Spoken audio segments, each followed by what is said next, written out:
സ്നേഹത്തിന്റെ കടയിലേക്ക് ഓടിക്കയറിയ സന്ദീപിനെ കുറിച്ച് ഇപ്പോൾ വലിയ വിവരമൊന്നുമില്ല. ഇടയ്ക്ക് ഫേസ്ബുക്കിൽ ഒരു പോസ്റ്റുമായി ഞാൻ ജീവിച്ചിരിപ്പുണ്ട് എന്നറിയിക്കാനായി ഇടയ്ക്കൊരു പോസ്റ്റുമായി വരും.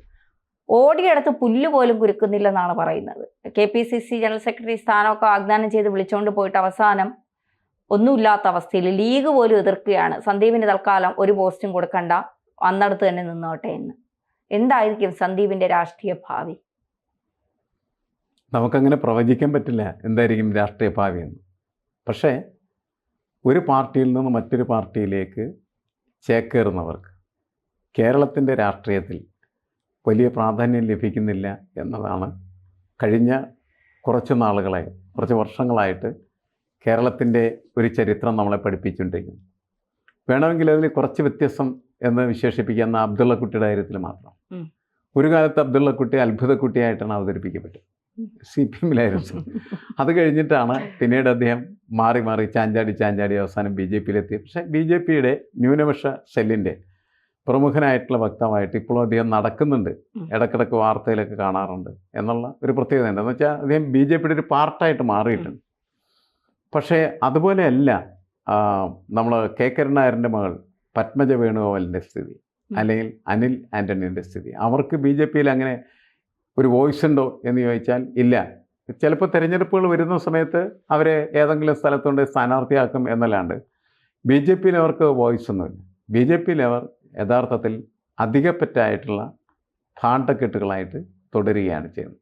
അത് BJP-യുടെ കാര്യത്തിൽ മാത്രം സംഭവിക്കുന്ന ഒരു കാര്യമല്ല. എല്ലാ രാഷ്ട്രീയ പാർട്ടികളിലും അത്തരം പ്രശ്നങ്ങളുണ്ട്. കുറച്ച് വ്യത്യസ്തമായിട്ട് CPM-ആണ് അതിൽ വ്യത്യസ്തമായിട്ടുള്ള നിലപാടെടുക്കുന്നത്. ഇപ്പോൾ പ്രൊഫസർ KV തോമസിനെ കോൺഗ്രസ് നിന്ന് ചാടിച്ചു കൊണ്ടുപോയി അവർ കേരളത്തിൻ്റെ ഒരു അംബാസഡറെ പോലെ ഡൽഹിയിൽ സ്ഥാപിച്ചിരിക്കുകയും നല്ല ശമ്പളം വാങ്ങാനുള്ള സൗകര്യം ഉണ്ടാക്കി കൊടുക്കുകയും ചെയ്തിട്ടുണ്ട്. അയാൾക്ക് അതിൻ്റെ അകത്ത് നഷ്ടമില്ല. അയാൾ ഭാഗ്യാന്വേഷിയാണ്. ആ ഭാഗ്യം അദ്ദേഹത്തിന് നല്ല രീതിയിൽ ലഭിക്കുകയും തുടരുന്നുണ്ട്.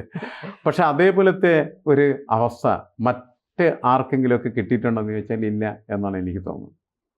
അതിൻ്റെ ഒരു കാരണം എന്താണെന്ന് വെച്ചാൽ ഇപ്പോൾ പ്രൊഫസർ KV തോമസ് അങ്ങനെയൊക്കെ ആണെങ്കിലും അയാളോട് പൊതുവെ കേരളത്തിനുള്ളത് പുച്ഛമാണ്.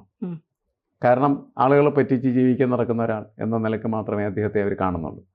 ആ പൊസിഷൻ തന്നെയാണ് സന്ദീപ് വാര്യർക്ക് ഇപ്പോൾ ലഭിച്ചിരിക്കുന്നത്. BJP ആയിരുന്നു അദ്ദേഹത്തിൻ്റെ ശക്തി സ്രോതസ് എന്ന് പറയും.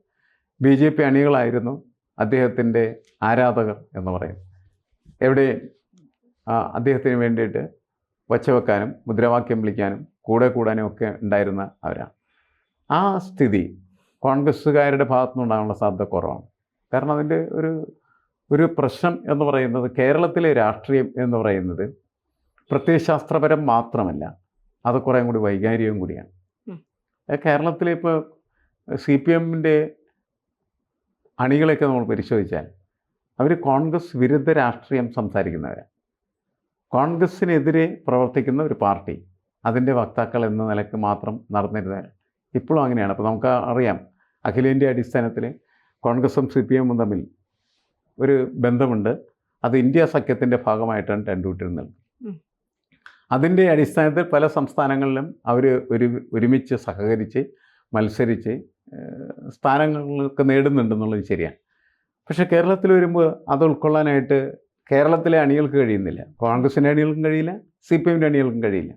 കാരണം ഈ ശത്രുതാപരമായ രീതിയിൽ പാർട്ടികളെ പൊസിഷൻ ചെയ്തിട്ടാണ് ഈ പാർട്ടികളെല്ലാം അവിടെ നിലനിൽക്കുന്നത്. ഇത് തന്നെയാണ് BJP-യുടെയും അവസ്ഥ. BJP കോൺഗ്രസിനെതിരാണ്. BJP-യുടെ മുദ്രാവാക്യം തന്നെ കോൺഗ്രസ് മുക്ത ഭാരതം എന്നുള്ളതാണ്. അവർ കമ്മ്യൂണിസ്റ്റ് പ്രത്യയശാസ്ത്രത്തിന് അതിശക്തമായിട്ട് എതിരാണ്. ആഗോളതലത്തിൽ തന്നെ കമ്മ്യൂണിസത്തെ എതിർക്കുന്നതിൽ BJP പ്രത്യയശാസ്ത്രപരമായിട്ടുള്ള നിലപാട് സ്വീകരിച്ചിട്ടുള്ളതാണ്. അതുപോലെ തന്നെയാണ് CPM എന്ന് പറയുന്നത് BJP-ക്കെതിരാണ്, കോൺഗ്രസിനും എതിരാണ്. ഇത് പ്രത്യയശാസ്ത്രപരമായിട്ട് മാത്രമല്ല, വൈകാരികമായിട്ട് കൂടി വളർന്നു നിൽക്കുന്ന ഒരു സംസ്ഥാനമാണ് നമ്മുടെ സംസ്ഥാനം എന്ന് പറയുന്നത്. അതുകൊണ്ട് ഇപ്പോൾ കോൺഗ്രസിൽ നിന്നൊരാൾ പത്മജ വേണുഗോപാൽ പോകുന്ന സമയത്ത് അവരെ പിന്നീട് ശത്രുവായിട്ടാണ് എന്ത് ചെയ്യുന്നത് കോൺഗ്രസ്സുകാർ കാണും. അനിൽ ആൻ്റണി പോകുമ്പോഴും അങ്ങനെ തന്നെയാണ്. സന്ദീപ് വാര്യരെ അവർ സ്വീകരിച്ചപ്പോൾ യഥാർത്ഥത്തിൽ അവരുടെ അണികൾ അയാളെ സ്വീകരിച്ചിട്ടില്ല എന്നുള്ളതാണ്. നേതാക്കൾ മാത്രമാണ് സ്വീകരിച്ചിട്ടുള്ളത്. BJP അയാളെ ശത്രുവായിട്ട് കണക്കാക്കുന്നു. സരിൻ CPM-ലേക്ക് പോയിരിക്കുന്നു. അപ്പോൾ CPM അതുപോലെ തന്നെ അയാളെ എത്രമാത്രം സ്വീകരിക്കും എന്ന് ചോദിച്ചാൽ നമ്മൾ നേരെ പാലക്കാട്ടേക്ക് വന്നാലും മതി. അവിടെ വിമത സംഘമുണ്ടാക്കി ഇങ്ങനെ വരെ വലിഞ്ഞു കയറുന്ന വരുന്നവരെ സ്ഥാനാർത്ഥിയാക്കിയാൽ ഞങ്ങളില്ല എന്ന് പറഞ്ഞ് അവർ വേറെ വിമത പാർട്ടി ഉണ്ടാക്കി EMS സ്മാരകം ഒക്കെ സ്ഥാപിച്ച് അവിടെ കൂടി പ്രവർത്തനം നടത്തുകയാണ് ചെയ്തത്. അപ്പോൾ സരിനോട് ഒരിക്കലും എന്ത് ചെയ്യാൻ പറ്റില്ല, CPM പ്രവർത്തകർക്ക് പൊരുത്തപ്പെടാൻ കഴിയില്ല. അത് തന്നെയാണ് സന്ദീപ് വാര്യർക്ക് സംഭവിക്കുന്നത്. സന്ദീപ് വാര്യരോട് എങ്ങനെ പൊരുത്തപ്പെടാനാണ്? അതായത് മാഷ് പറയുന്നതനുസരിച്ച് അണികൾക്ക് ഒരിക്കലും ഇത്തരത്തിൽ വലിഞ്ഞു കയറി വന്നവരെ താങ്ങാനോ പൊരുത്തപ്പെട്ട് പോകാനോ ഉള്ള ഒരു മാനസികാവസ്ഥ ഇല്ല എന്നുള്ളതാണ് അല്ലേ? അതാണ് അതിന്റെ കാരണം. പക്ഷേ കുറെ കഴിയുമ്പോൾ ചിലപ്പോൾ പൊരുത്തപ്പെടേയിരിക്കും. കുറെ കഴിയുന്ന വെച്ചാൽ ഇനി സമയം പിടിക്കും. അങ്ങനെ സമയം പിടിക്കുമ്പോഴേക്കും സന്ദീപ് വാര്യർ എന്ന് പറയുന്ന ഇപ്പോൾ അയാൾ സ്ഥാപിച്ചെടുത്ത ഒരു ബാനറുണ്ട് കേരള രാഷ്ട്രീയത്തിൽ, അത് സമ്പൂർണ്ണമായിട്ട് ഇല്ലാതായി കഴിഞ്ഞിരിക്കും എന്നാണ് ഞാൻ മനസ്സിലാക്കുന്നത്. ഇപ്പോൾ സ്ഥാപിക്കപ്പെട്ടിരിക്കുന്ന അതുകൊണ്ടാണ് സന്ദീപ് വാര്യർ പോയ വഴിക്ക് പുല്ല് മുളച്ചിട്ടില്ല എന്ന് പറയാനായിട്ട് ആളുകൾക്ക് കഴിയുന്നതാണ്. അല്ലെങ്കിൽ BJP-ക്കാർ വിളിച്ചു പറയുന്നത് അതുകൊണ്ടാണ്. അത് BJP-ക്കാരുടെ മാത്രം പ്രശ്നമായിട്ട് ഞാൻ എടുക്കുന്നില്ല. കേരളത്തിൻ്റെ ഇപ്പോൾ ഉള്ള ഒരു രാഷ്ട്രീയ കാലാവസ്ഥയിൽ ഒരു പാർട്ടിയിൽ നിന്ന് മറ്റൊരു പാർട്ടിയിലേക്ക് ഇങ്ങനെ മാറിപ്പോകുന്ന ആളുകൾക്ക് ആ പാർട്ടികളിൽ തങ്ങൾ ചേക്കേറി വന്നിരിക്കുന്ന പാർട്ടികളിൽ കാലുറപ്പിക്കാനായിട്ട് കാലതാമസം ഉണ്ടെന്നാണ് ഞാൻ പറഞ്ഞത്. കുറേ സമയം പിടിക്കുകയായിരിക്കും. കുറേ കഴിയുമ്പോൾ ചിലപ്പോൾ അതൊക്കെ മാറും. ഇപ്പോൾ ഹംസ കോൺഗ്രസിൽ നിന്ന് CPM-ലേക്ക് പോയ ഒരാളാണെങ്കിലും ഇപ്പോഴത്തെ തലമുറയിൽപ്പെട്ട ആളുകൾക്ക് അറിയില്ല അദ്ദേഹം എങ്ങനെയാണ് എന്താണ് എന്നുള്ള കാര്യങ്ങളൊന്നും. കാരണം കുറേ കാലങ്ങൾ കൊണ്ട് അദ്ദേഹം CPM-ന്റെ ഭാഗമായി മാറിക്കഴിഞ്ഞു.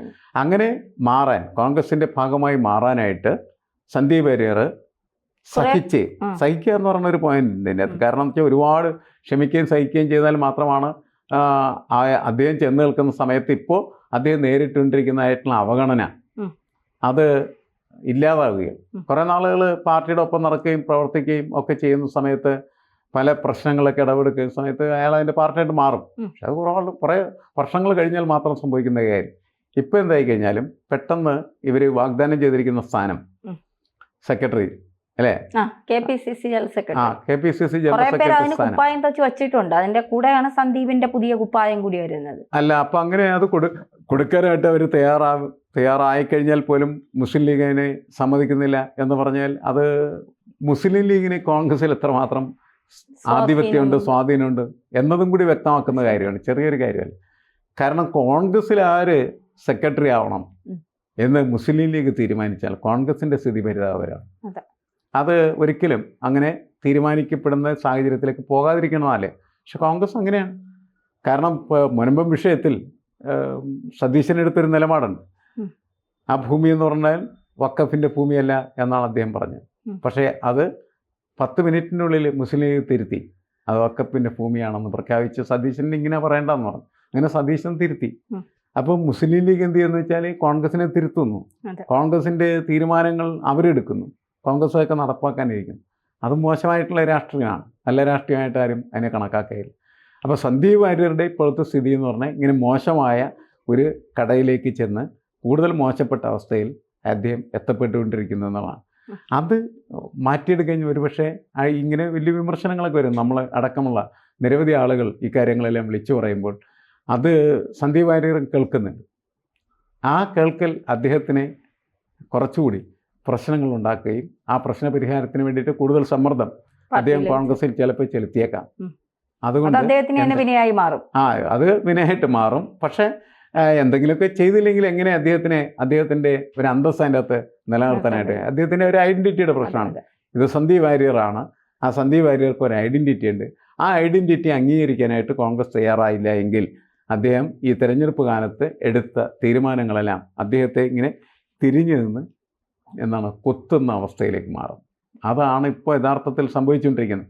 അതിൻ്റെ ഒരു ചരിത്രമാണ് നമ്മൾ പറഞ്ഞത്. കേരളത്തിലെ മറ്റ് രാഷ്ട്രീയ പാർട്ടികളിലൊക്കെ ഉണ്ടായിരുന്ന ആളുകൾ അങ്ങോട്ടും ഇങ്ങോട്ടൊക്കെ മാറിയ സമയങ്ങളിൽ അവർക്ക് ആദ്യ കാലഘട്ടങ്ങളിൽ സംഭവിക്കുന്നു. കുറെ കഴിയുമ്പോൾ അത് പിന്നെ പ്രശ്നമില്ലാതായി മാറും. അത് സ്വാഭാവികമാണ്. പക്ഷെ ആ പൊരുത്തപ്പെടേണ്ട ഒരു കാലമുണ്ട്. ഒരു ട്രാൻസിഷൻ പീരീഡാണ് ശരിക്കും പറഞ്ഞത്. ആ സമയത്ത് പിടിച്ചു നിൽക്കാൻ കഴിഞ്ഞില്ലെങ്കിൽ സന്ദീപ് വാര്യരുടെ രാഷ്ട്രീയ ഭാവി എന്ന് പറയുന്നത് അപകടത്തിലാണ് എന്ന് നമുക്ക് കരുതേണ്ടി വരും. എന്നുവെച്ചാൽ കുറേ കഴിയുമ്പോൾ സന്ദീപ് വാര്യർ എന്ന് പറയുന്ന ഒരു രാഷ്ട്രീയക്കാരനെക്കുറിച്ച് ചിലപ്പോൾ നമുക്ക് കേൾക്കാനായിട്ട് കഴിയാത്ത ഒരു സാഹചര്യം വേണമെങ്കിൽ വരാം. പക്ഷേ ഇതൊക്കെയാണ് യാഥാർത്ഥ്യം എന്ന് മനസ്സിലാക്കി അദ്ദേഹം അതിനനുസരിച്ച് അഡ്ജസ്റ്റ് ചെയ്യാൻ, അതൊരു അഡ്ജസ്റ്റാണ് ശരിക്കും പറഞ്ഞത്.